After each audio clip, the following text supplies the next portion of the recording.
پاکستان کی جانب سے بلا اشتعال جارحیت پر افغان طالبان کے خلاف کارروائیوں کا سلسلہ جاری ہے۔ اسی پر مزید بات کر لیتے ہیں مذہبی اسکالر علامہ سکندر ذکی صاحب سے۔ سکندر ذکی صاحب، بہت شکریہ آپ کے وقت کا۔ کیا کہیں گے افغان طالبان کی جارحیت پر؟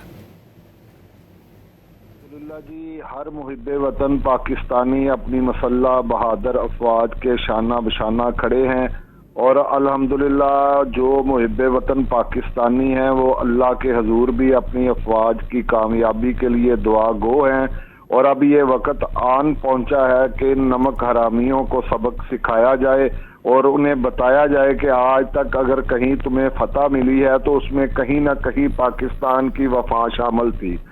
ان وفاؤں کے بدلے میں انہوں نے ہمیں بے وفائیاں دی ہیں، انہوں نے ہماری سرحد کے احترام کو پامال کیا ہے، انہوں نے ہمارے عوام کی جان مال عزت کے ساتھ کھیلنے کی ناکام کوشش کی ہے۔ ہماری افواج کو جرأت کے ساتھ ان کا سامنا کرنا ہے اور کر رہی ہے۔ انشاءاللہ کل کے خطبات جمعۃ المبارک میں پورے پاکستان کے تمام مکاتب فکر کے علماء کرام اور عوام سڑکوں پہ بھی، خطبات جمعۃ المبارک میں بھی اپنی مسلح غیور غیرت مند بہادر افواج کے ساتھ پوری وفا کے ساتھ اظہار یکجہتی کریں گے، اور ان افغانیوں کو پیغام دیں گے جن کے پیچھے اسرائیل اور ہمارا ازلی دشمن انڈیا ہے۔ فتنۃ الخوارج کو بھی اور فتنۃ الہندوستان کو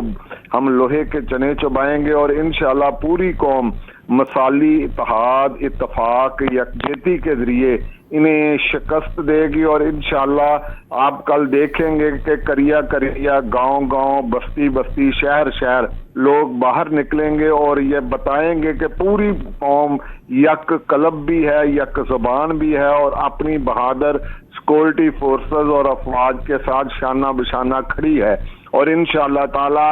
یہ انہیں ایسی شکست دیں گے کہ دوبارہ یہ لڑنا بھول جائیں گے۔ علامہ سکندر ذکی ہم سے گفتگو کر رہے تھے، بہت شکریہ آپ کے وقت کا۔